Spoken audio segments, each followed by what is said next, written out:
नमस्कार, मैं हूं एनवी शर्मा और पब्लिक ओपिनियन में आप सभी का स्वागत है। 100 में 80 बेईमान फिर भी मेरा भारत महान। दरअसल यह जुमला काफी दिनों पहले का है, अब आंकड़ा शायद बढ़ भी सकता है। साल 2010 में भ्रष्टाचार के सबसे ज्यादा मामले सामने आए हैं। भ्रष्टाचार और घोटाले अब इस देश की तकदीर बन चुके हैं। करे तो क्या करे, यह सवाल अब जनता के सामने है। घपले घोटालों की संख्या अनगिनत है, जिस पर चर्चा शायद संभव न हो। आइए एक नजर डालते हैं कुछ प्रमुख घोटालों पर जो सुर्खियों में रहे। ये जनता की है ललकार, बंद करो ये भ्रष्टाचार। ये जनता की है ललकार,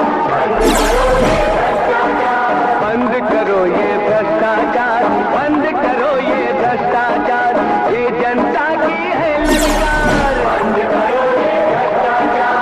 चोर बने हैं थानेदार, बंद करो ये भ्रष्टाचार। ये जनता की है ललकार, बंद करो ये भ्रष्टाचार।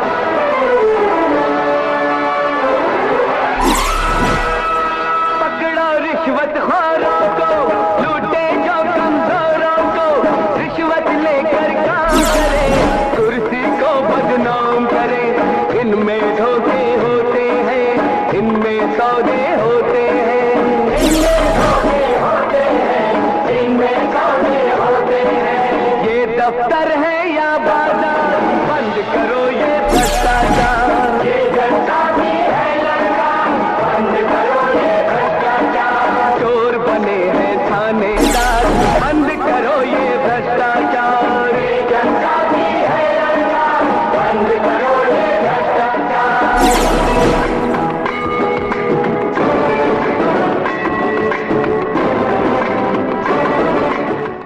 अब आश्चर्य नहीं होता, न ही कोई आक्रोश नजर आता है। 1987 के बोफोर्स घोटाले के बाद राजीव गांधी की सरकार गिर गई। इमरजेंसी के सामने पूरा देश आंदोलित हुआ, लेकिन उसके बाद अब कोई भ्रष्टाचार के खिलाफ तीव्र जन आंदोलन दिखाई नहीं देता। आइए सिलसिलेवार नजर डालते हैं अब तक के घोटालों पर। इस दुनिया में कौन सुनेगा दुखड़े दुख के मारों के, गली गली में लगे हैं जब दरबार ये भ्रष्टाचारों के। ये जनता की है ललकार, बंद करो ये भ्रष्टाचार। ये जनता की है ललकार, बंद करो ये भ्रष्टाचार। बंद करो ये भ्रष्टाचार, बंद करो ये भ्रष्टाचार। ये जनता की है ललकार, बंद करो ये भ्रष्टाचार। 1996 में पूर्व मंत्री सुखराम को दूरसंचार ठेका में अनियमितता के चलते गिरफ्तार किया गया। आय से अधिक संपत्ति के मामले में सीबीआई ने उनके आवास से नगद 2.45 करोड़ रुपए जब्त किए।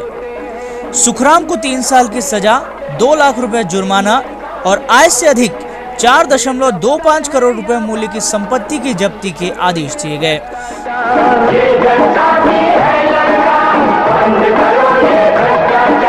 चोर बने हैं थानेदार, बंद करो ये भ्रष्टाचार। बहुचर्चित बोफोर्स घोटाला सिर्फ 64 करोड़ का था। पूरे देश में बवाल हुआ। विपक्ष ने इसी मुद्दे को भुनाते हुए राजीव गांधी को सत्ता से बेदखल कर दिया।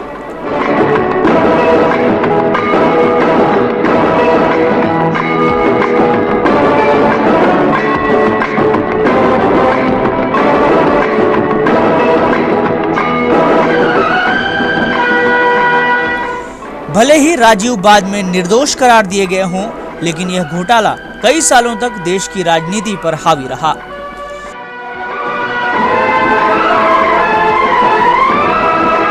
इस बीच कई और घोटाले हुए, लेकिन इन सब के बीच चारा घोटाला काफी सुर्खियों में रहा। तत्कालीन मुख्यमंत्री लालू यादव पर चारा खाने से लगाकर कई तरह के आरोप लगे। यह घोटाला करीब 950 करोड़ रुपए का था। बाद में कईयों को सजा हुई, लेकिन लालू यादव बेदाग निकल गए। लालू ने इसे राजनीतिक षड्यंत्र करार दिया। torturing since 5 years. इन सब के बीच शेयर बाजार का घोटाला हुआ। यह घोटाला करीब 4000 करोड़ रुपए का था। शेयर बाजार को पहली बार किसी ने इस तरह लहूलुहान किया था। हर्षद मेहता इस घोटाले का मुख्य सूत्रधार रहा। चर्चा हुई, आक्रोश दिखा और बात आई गई हो गई।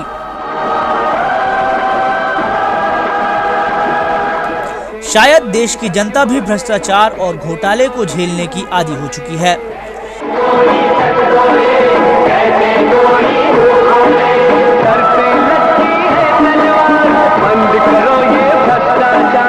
भ्रष्टाचार और घोटाले ने आईटी कंपनियों को भी नहीं छोड़ा।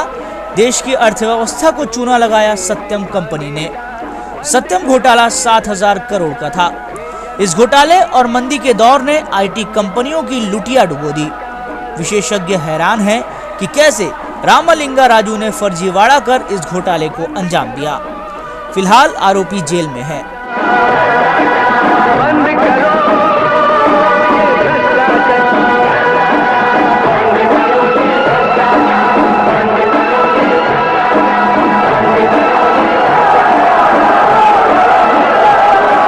कुछ ऐसी जालसाजी महाराष्ट्र और कर्नाटक में स्टैंप पेपर घोटाले में की गई। अब्दुल करीम तेलगी नाम के शख्स ने फर्जी स्टैंप पेपर की छपाई कर देश के 43,000 करोड़ रुपए डुबो दिए। इस घोटाले ने राजनीतिक जगत में भी खलबली मचा दी। आरोप प्रत्यारोप लगे, लेकिन राजनेताओं ने इसे राजनीतिक साजिश का नाम देकर पल्ला झाड़ लिया। इस देश के राजनेता माहिर हैं घोटालों से बचने में।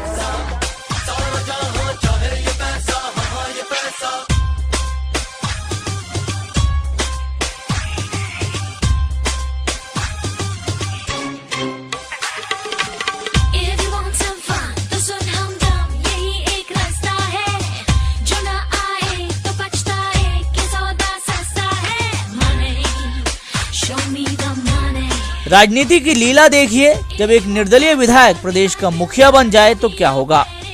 झारखंड में निर्दलीय मधु कोड़ा मुख्यमंत्री बने और अपने नाम बेनामी संपत्ति का साम्राज्य खड़ा कर लिया। मधु कोड़ा ने करीब 4000 करोड़ रुपए मुख्यमंत्री रहते अवैध तरीके से अर्जित किए।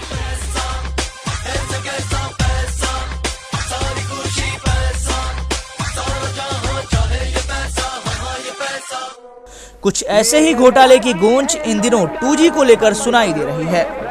करीब 1,76,000 करोड़ का है 2G स्पेक्ट्रम घोटाला। इस घोटाले ने राजनेता, उद्योगपति, बड़े पत्रकारों और दलालों के बीच के गठजोड़ को उजागर किया है। यानी लोकतंत्र का चौथा स्तंभ मीडिया भी अब दागदार है। लेकिन भ्रष्टाचार की जड़ें तो काफी गहरी हैं। एक सर्वे की रिपोर्ट में भ्रष्टाचार के मामले में भारत चौथे स्थान पर है।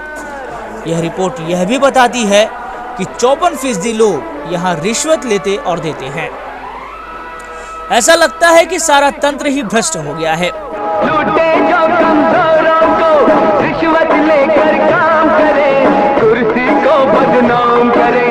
इनमें धोखे होते हैं, इनमें सौदे होते हैं, इनमें धोखे होते हैं, इनमें सौदे होते हैं। ये दफ्तर है या बाजार, बंद करो ये भ्रष्टाचार। ये जनता की है ललकार, बंद करो ये भ्रष्टाचार। चोर बने हैं थानेदार, बंद करो ये भ्रष्टाचार। ये जनता की है ललकार, बंद करो ये भ्रष्टाचार।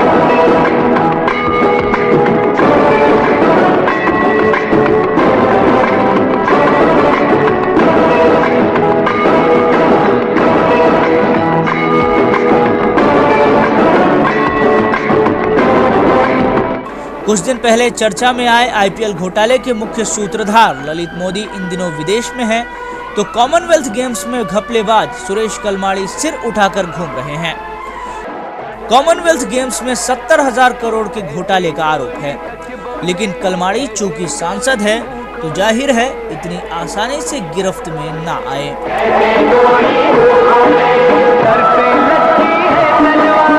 बंद करो ये भ्रष्टाचार।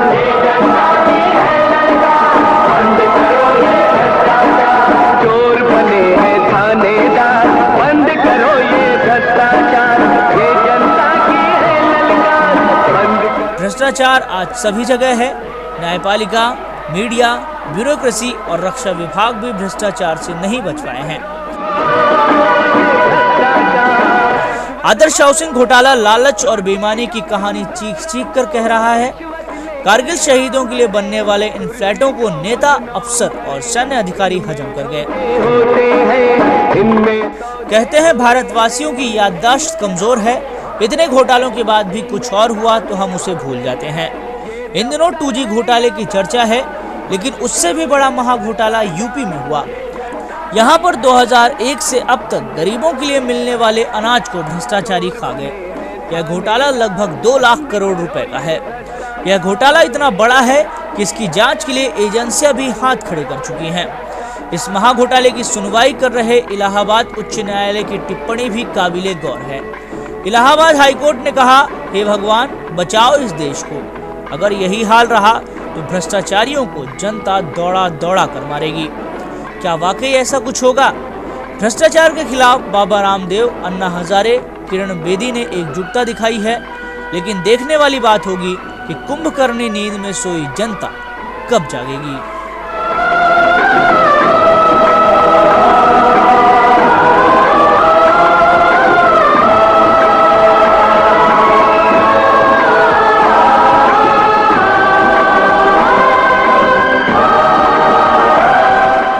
भारत देश महाशक्ति बनने की ओर अग्रसर है, लेकिन महाशक्ति बनेंगे कैसे? सारा पैसा तो काले धन के रूप में स्विस बैंक पहुंच रहा है। कितना पैसा इस देश से बाहर जा रहा है, इस पर भी एक नजर डाल लेते हैं। भारत ने आजादी के बाद से 2008 तक 20,556 अरब रुपए भ्रष्टाचार, अपराध और टैक्स चोरी के चलते गंवाए हैं। 1991 में भारत की सुधरती अर्थव्यवस्था के बावजूद गैर कानूनी तरीके से देश के बाहर भेजे जाने वाली रकम में बहुत बढ़ोतरी हुई है। सूत्रों के अनुसार भारत को 462 अरब डॉलर का नुकसान हुआ है, जो विदेशी कर्ज 230 अरब डॉलर का दुगना है। इतनी बड़ी रकम देश से बाहर भेजे जाने के कारण अमीर और गरीब के बीच की खाई बढ़ गई है। पहले स्विस बैंकों में जमा रकम 36.4% थी, जो 2009 में बढ़कर 54.2% हो गई है। विदेशों में अवैध रूप से भेजे जा रहे भारतीय धन में हर साल 11.6% की दर से बढ़ोतरी हो रही है। काला धन अगर वापस आ जाए और भ्रष्टाचारियों पर लगाम लगे तो देश वाकई महाशक्ति बन सकता है।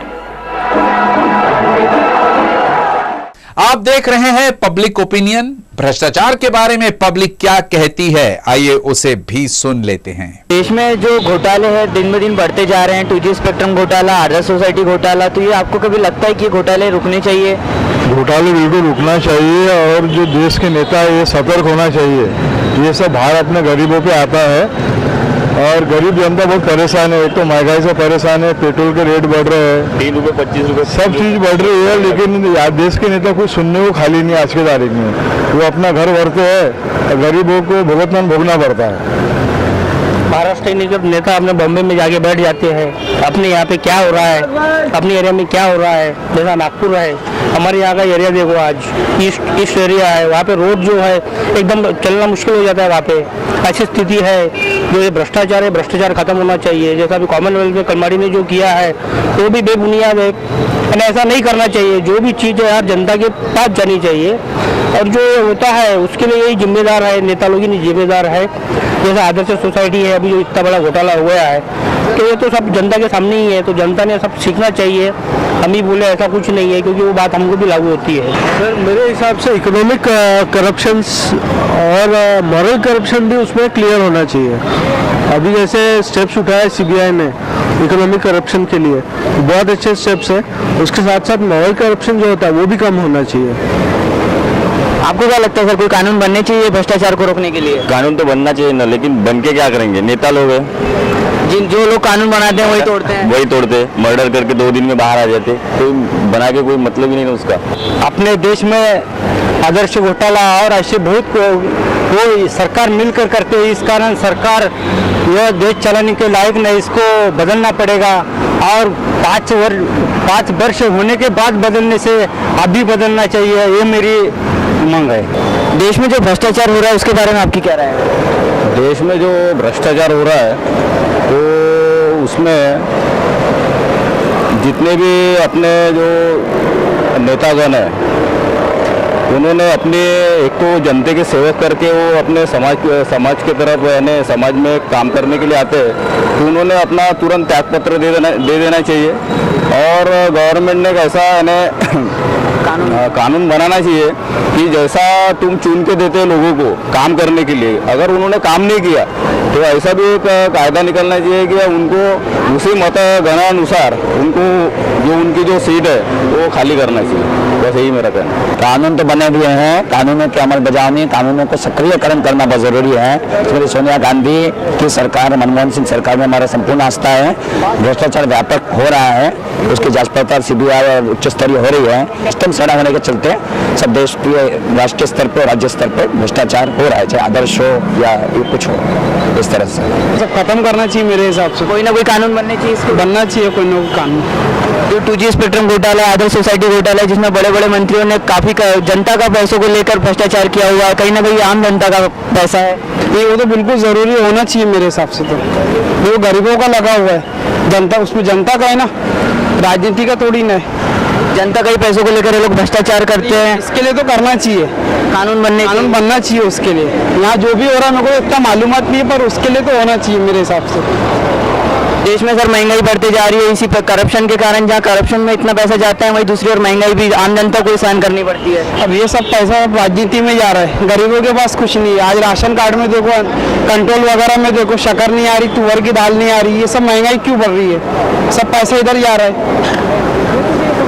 कि नहीं? तो वो हिसाब से ये महंगाई कम करना चाहिए मेरे हिसाब से। तो अगर यही करप्शन अगर कम होते गया तो जो पैसा है देश का वो देश में रहेगा और महंगाई कम हो सकती है। महंगाई अगर कम हो सकती है तो बहुत अच्छा है। चोरी से ये सब चीज़ से बचेंगे। जो इतनी चोरी हो रही, मर्डर हो रहे, केस हो रहे, सब नहीं होंगे नागपुर में। आज पाकिस्तान में क्यों हो रहा है? वहाँ इतनी महंगाई है, इस वजह से वहाँ पे हो रहा है। धीरे धीरे यहाँ भी हो रहा है, महंगाई बढ़ती जा रही है। तो महंगाई कम रहेंगी तो ये सब चीज़ नहीं होंगी। और कहीं ना कहीं देश के बड़े नेताओं का भी इसमें है ना कि उनके द्वारा किया जा रहा भ्रष्टाचार की वजह से भी महंगाई बढ़ती जा रही है। सही है वही तो बताया ना मैं। सब लीडर लोग जितने भी है सब इन लोग के घर भर रहे हैं, बाकी गरीबों को कुछ नहीं हो रहा है। कानून बनना चाहिए, बट कानून बनने से सब कुछ नहीं होता है ना। उसमें इंक्वायरी बैठानी चाहिए। नेतागण होते हैं वो कानून को दबा देते हैं, क्योंकि ये अपना सभी का ऐसे नहीं कि समाज में एक ही नागरिक को करना चाहिए। ये सभी नागरिकों को अपने पर दम लाना चाहिए कि हमने आगे चल के कुछ करना चाहिए। एक से नहीं होता है, एक से पूरा देश नहीं बनता। जब तक हम एकक होकर जागरूक नहीं होंगे सर, हम भ्रष्टाचार के हिसाब से कदम कोई उठा नहीं सकते हैं। तो मेरी ये राय है, जितने भी नेतागण हैं वो तो क्या कहते हैं, घोटाला तो कर दे। जैसे आदर्श घोटाले आ रहे पिछले चौहान साहब ने किया, उन्होंने तो सिर्फ अपनी कुर्सी ही त्यागी है। बट जो आम जनता का लॉस हुआ है उसमें क्या, जैसे अभी पेट्रोल के डीजल बढ़ रहे दाम, सभी जो भी दाम बढ़ रहे हैं उसमें तो सब लोग आम जनता का ही है। तो मैं यही कहना चाहूँगा कि सख्त से सख्त कानून बनाने तो चाहिए, पर उसमें अमल भी करना चाहिए। आपको क्या लगता है भ्रष्टाचार को रोकने के लिए कुछ कानून बनने चाहिए? बिल्कुल बनने चाहिए। मैं तो बोलता हूँ कि जो भी अपनी पॉलिटिक्स है बहुत पहले से ही सिस्टम बहुत खराब है। अभी भी विंटर जो यहाँ पे अधिवेशन जो हुआ था उसके इसमें 1 कोटी 30 लाख रुपए 30 लाख खर्च हुए हैं। जो भी जो पूरा पैसा आएगा वो अपने आम जनता से ये लोग हासिल करेंगे। तो बस वही उनका नाटक है कि एक बार महंगाई बढ़ाओ, ऊपर से और पेट्रोल के वगैरह दाम बढ़ा रहे। जो पूरा जो पैसा जा रहा है वो अपने से अपने आम जनता से जाएंगे और ऊपर से महंगाई बढ़ा रहे। ऐसा भी नेता पूरे सिस्टम से पहले सुधरने को होना। बस भ्रष्टाचार के रोकने के लिए कानून बनना नहीं है कि पहले सब लीडर लोग जो है उन्होंने खुद पर ही सब लीडर लोग ही मिली भगत है, ये आंदोलन करते कोई भी इससे रास्ता निकलता नहीं। हाँ, मेरे ख्याल से तो ऊपर से नीचे तक सभी ने इस बात की इंक्वायरी करना चाहिए, तभी करप्शन रुकेगा। और चिल्लाने से, मोर्चा निकालने से कोई रास्ता नहीं निकलता। ये मेरा कहना है। सर, कमेटी बिठाई जाती है, कमेटी को काफी दिन लगता है ये जांच पड़ताल करने के लिए और रिजल्ट जो है काफी लेट आता है और जनता कहीं ना कहीं भूल जाती है। तो इसके लिए तो जनता की वजह कोई तो भी अपना कानून का है, अब मैं ऐसा नाम नहीं लेता, लेकिन कोई भी पार्टी का हो उन्होंने ठोस कदम लेना चाहिए इस चीज़ के बारे में ऐसा। और बहुत से लीडर लोग वही आपस में क्योंकि खिंचातानी करने की वजह योग्य मार्ग निकालना चाहिए ये चीज़। देश के बड़े बड़े नेताओं द्वारा हमारे देश में भ्रष्टाचार किया जा रहा है, फिर चाहे कॉमनवेल्थ की बात करें या आदर्श सोसाइटी की बात करें, तो इसमें जो भ्रष्टाचार हुआ है इसके बारे में आपकी क्या राय है? आज भारत में भ्रष्टाचार की बीमारी लग गई है। छोटे अधिकारी से लेकर के बड़े राजनेता तक आज भ्रष्टाचार में लिप्त है।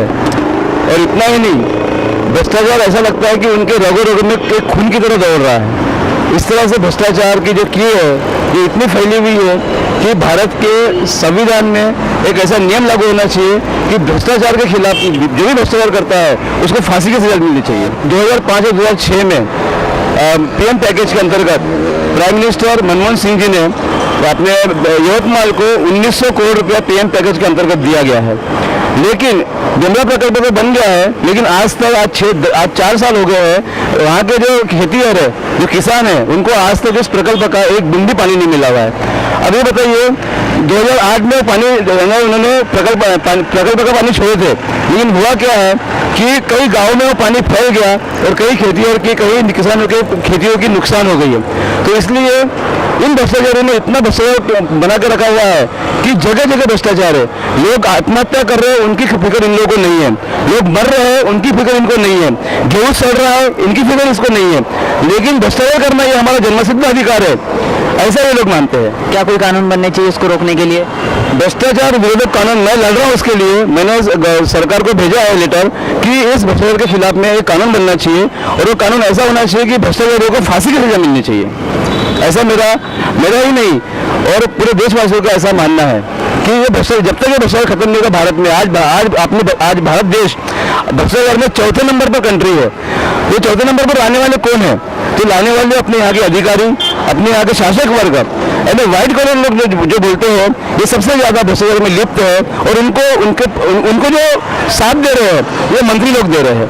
इन मंत्रियों को मैं तो सबसे कहना चाहता हूँ कि सबसे पहले ये अधिकारी और मंत्रियों की प्रॉपर्टी की जांच होनी चाहिए, क्योंकि इन लोगों ने एक आदमी को रहने के लिए एक बंगला काफी है। इन लोगों को 10-10 बंगले हैं, 10-10 कारें हैं, कई बड़े बड़े होटलों में, कई बड़े बड़े फ्लैट में इनके नाम है। तो ऐसे लोगों को तो जब पुराने मिलने के बाद में भी इनके ऊपर में कोई कार्रवाई नहीं होती, तो ये इस भारत देश की शोकांतिका है और लोकशाही की शोकांतिका है कि अभी तक ये बचे हुए हैं। तो इनके खिलाफ में एक कड़क कानून बनना चाहिए और उनके तहत इनको सजा मिलनी चाहिए। इनके द्वारा जो भ्रष्टाचार होता है तो जो इनकी कमाई होती है वो विदेशी बैंकों में जमा की जाती है, तो आपको लगता है कि जो विदेशों में जमा पूंजी है वो देश में आनी चाहिए? बिल्कुल, मुझे ऐसा लगता है कि वैसे भी जो इन लोगों ने जो स्विस बैंक में पैसे जमा किया है वो स्विस की जांच हो रही है और इसमें भारत देश के कम से कम 76,000 लोग का वहाँ पर अकाउंट है और वो इतना पैसा जमा है कि इस भारत की कम से कम 10 बार प्रगति हो सकती है, इतना पैसा वहाँ पर जमा है। आपको क्या लगता है देश में जो भ्रष्टाचार बढ़ रहा है उसको कहीं ना कहीं रोकना चाहिए? मैं नांदेड सांगली यवतमाळ जिले का एक अल्पभूधारक शेतकरी हूँ। वहाँ मेरी खेती है, तो खेती में जो कालवे बना है उन्होंने 1900 करोड़ पीएम पैकेज का पैसा आने के बाद में भी अभी तक जो भी कालवे बने हैं उस कालवे में एक बूंद भी पानी नहीं मिल रहा। उलट नुकसान हो रहा है कि वहाँ पानी छोड़ने के बाद में वो रिवर्स में पानी आता है और काले फूट के सब उलट नुकसान हो रहा है। तो आपको लगता है कि इसके पीछे भी कोई करप्शन या भ्रष्टाचार किया गया है? नहीं, इसमें पूरा वहाँ के जो अधिकारी वर्ग है और जो शासन है उसमें वो पूरा भ्रष्टाचार हुआ है और वो उसका भुगतान होना चाहिए। अब मैं बार शासन से निवेदन कर रहा हूँ कि भाई इसकी सीबीआई तक जांच होना चाहिए और जिन्होंने भ्रष्टाचार किया और जिन्होंने ये इसमें जो सहभागी अधिकारी वर्ग है तो उनके मार्फत उसकी चौकसी करके उनकी प्रॉपर्टी जब्त करके वसूल करना चाहिए और उन्हें कोई ना कोई सजा देनी चाहिए और उसके लिए उसको फौजदारी दाखिल करना चाहिए उसके ऊपर। कोई भी काम आसानी से नहीं होता है, इसके लिए उनको पनिशमेंट मिलना चाहिए, ये हमारा बोलना है। इसके लिए स्पेशल कानून बनना चाहिए देश के अंतर्गत, ताकि कोई जो बड़े बड़े जो घोटाले हैं वैसे घोटाले फिर से इंडिया के अंदर होना नहीं चाहिए। इसलिए कोई स्पेशल कानून, ऐसा कानून बनाना चाहिए 1 रुपये का भी जिसने घोटाला किया उसको मौत की सजा देनी चाहिए, ऐसा कानून बनना चाहिए। और भी अच्छे से अच्छे कड़े से कड़े कदम उठाना चाहिए शासन ने, ताकि कोई भी भ्रष्टाचार करने से डरना ही चाहिए। साला वो गरीब जनता का पैसा भ्रष्टाचार में चला जाता है और कोई खाने पीने के लिए किसी को कुछ पैसे नहीं और करोड़ों रुपए छापते और ऐसा आराम करते हैं। तो इसके लिए बहुत ही कड़ा कानून बनाना चाहिए गवर्नमेंट ने। जो नेता लोग हैं वही करप्शन करते हैं, वही पार्लियामेंट के अंदर बैठे रहते हैं, तो वो क्या कानून बनाएंगे? वो तो खुद ही करप्शन करते हैं। और आज पूरी जनता जानती है कि सबसे ज्यादा करप्शन करने वाला वो लीडर ही है जो सफेद कपड़े डालता है। सही बात है क्या नहीं? और ये अधिकारी है, क्लास 1 ऑफिसर है, बड़े बड़े जो अधिकारी है वो सबसे ज्यादा भ्रष्टाचारी है उनके ऊपर जो अंकुश लगाना चाहिए। ये बात बिल्कुल 101% सही है कि वो जो करप्शन में जो पैसा जो बड़े बड़े लोग जमाते हैं या करप्शन करते हैं, वो तो गरीब जनता का ही पैसा है, इसमें कोई डाउट नहीं है मेरे ख्याल से। इसके ऊपर कड़ी सी मतलब कानून व्यवस्था बननी चाहिए, सरकार ने बनाना चाहिए, ऐसा मेरा ख्याल है। आपको क्या लगता है देश में जो भ्रष्टाचार हो रहा है को रुकना चाहिए? हाँ, रुकना चाहिए, लेकिन क्या बात है, जो भ्रष्टाचार कर रहे हैं वही भ्रष्टाचारी है, और अपने समाज के अंदर जो लोग हैं सफेद पोस्ट वाले वही भ्रष्टाचार करते हैं, और IAS अधिकारी है जो इस क्षेत्र में सबसे बड़ा भ्रष्टाचार शिक्षा क्षेत्र में है। शिक्षा क्षेत्र पवित्र क्षेत्र माना जाता है, लेकिन इस क्षेत्र में भी भ्रष्टाचार है। बाबू से लेकर चपरासी तक अपने को कोई काम किया तो पैसा देना पड़ता है। इसको रोकने के लिए कानून बनने चाहिए, इसके हिसाब से कानून बनना चाहिए, कड़ी से कड़ी सजा उस भ्रष्टाचारी को मिलना चाहिए। बस देश में जो करप्शन है वो दिन ब दिन बढ़ते जा रहा है, आपको लगता है कि कहीं ना कहीं इसको रोकना चाहिए? बोलिए सर। हाँ, जरूर रोकना चाहिए, क्योंकि करप्शन जो हो रहा है वो बहुत ही हद से बढ़ चुका है, और इसको रोकने के लिए आम जनता ने भी कुछ अपने जो कर्तव्य है वो कर्तव्य को निभाना चाहिए, ताकि जो अगला अफसर है या और कोई पार्टी आगे वाली पार्टी है वो पार्टी जब अपने को करप्शन करने के लिए प्रोत्साहित करती है तो हमने उसे इनकार करना चाहिए। आए दिन नए नए मामले सामने आ रहे हैं, नए नए मामले खुल रहे हैं भ्रष्टाचार के। हाँ, ये बात तो सही है। आम जनता का ही पैसा है। हाँ, सवाल ही नहीं उठता, ये तो पूरा आम जनता का तो कहीं ना कहीं ये रुकना चाहिए, कुछ कानून बनने चाहिए। क्या कदम उठाने चाहिए सरकार को इस भ्रष्टाचार को रोकने के लिए? सरकार ने तो कदम उठाना ही चाहिए इसको रोकने के लिए, कानूनी भी बनना चाहिए, लेकिन इस कानून को जो हम अमल करते हैं जनता, तो जनता का भी एक ये बनता है रूल कि जनता ने भी अपने जो कर्तव्य के प्रति जागरूक रहना चाहिए, और अधिकारी जो है उन्होंने सख्त से सख्त जो इसके खिलाफ कानून के खिलाफ अगर कोई जाता है तो उसको कड़ी से कड़ी सजा देनी चाहिए। क्या कदम उठाने चाहिए भ्रष्टाचार को रोकने के लिए? सरकार ने कुछ तो भी कदम उठाना चाहिए सब, क्योंकि आम जनता का पैसा है और मेहनत से कमाते हैं। लेकिन इसके लिए हम लोगों ने एक साथ आने को होना, हम लोगों में जो डिफरेंस है, यानी आर्थिक डिफरेंस है, एजुकेशन का डिफरेंस है, और हम एक दूसरे को समझ नहीं पाते, सिर्फ अपना हम लोग कैसे आगे बढ़ जाए, इसीलिए हम वो भ्रष्टाचार का सहयोग देते रहते हैं, इसलिए भ्रष्टाचार आगे आगे बढ़ते रहता है। तो आपको लगता है कि कहीं ना कहीं हमारे सहयोग से भ्रष्टाचार आगे बढ़ रहा है? हाँ, क्योंकि हमारे जो प्रतिनिधि है जब वो हमारे पास में वोट मांगने आते तो हम उनकी तपासनी नहीं करते, उनका इंटरव्यू नहीं लेते, उनके CR के बारे में हम लोग जानकारी नहीं देते बराबर, और करके वो लोग अपनी मनमानी करते। दूसरी बात, कॉन्स्टिट्यूशन में ऐसा प्रावधान होना चाहिए कि जो आदमी अपने नागपुर का या अपने राज्य का विकास नहीं करता उसको पद से पदमुक्त करना चाहिए, और उसके लिए चुनाव में प्रावधान होनी चाहिए। जो टैक्स जो पे करती है पब्लिक, अगर ये टैक्स जो काला धन जो है वो ये टैक्स अगर सही तरीके से अगर गवर्नमेंट इसमें लगाती है विकास के लिए, तो शायद उसका भारत का विकास निश्चित हो सकता है। मेरे ख्याल से भ्रष्टाचार को शिष्टाचार बना देना चाहिए तो ज़्यादा बेहतर रहेगा। भ्रष्टाचार सुरू आहे, त्याच्यामध्ये आपलं काय बोलणं आहे? आमची शेती 191 रोजी लघु पाटबंधारे विभाग जळगाव यांनी धरणाच्या कामासाठी संपादित केली आहे, तर त्यावेळेला माझ्या वडिलांकडून त्या संबंधित अधिकाऱ्यांनी 10,000 रुपये मागितले होते, तर आमची परिस्थिती देण्याची लायकीची नव्हती।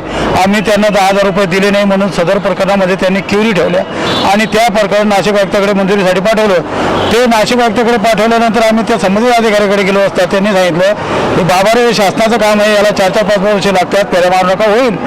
आणि ते प्रकरण 5 वर्षानंतर परत आलं, तर संबंधित अधिकारी बदलून गेले आणि दुसऱ्या अधिकाऱ्यांनी ते प्रकरण करायचं नाकारलं। भ्रष्टाचाराच्या विरोधात शासन सांगतं की भ्रष्टाचार विरोधात लढा, पण भ्रष्टाचाराच्या विरोधात लढणाऱ्याला मृत्यूशिवाय दुसरं काहीच मिळत नाही, त्याला न्याय मिळत नाही। हे संबंधित अधिकारी न्यायाचं पालन करत नाही। कैसे दूर हो भ्रष्टाचार, आज हम इसी मुद्दे पर बात कर रहे हैं। हमने आपको भ्रष्टाचार के हर पहलू से रूबरू कराया। आज के पब्लिक ओपिनियन में बस इतना ही। अगली बार मिलेंगे किसी और मुद्दे पर बात करने के लिए। मुझे और हमारी पूरी टीम को दीजिए इजाजत। नमस्कार।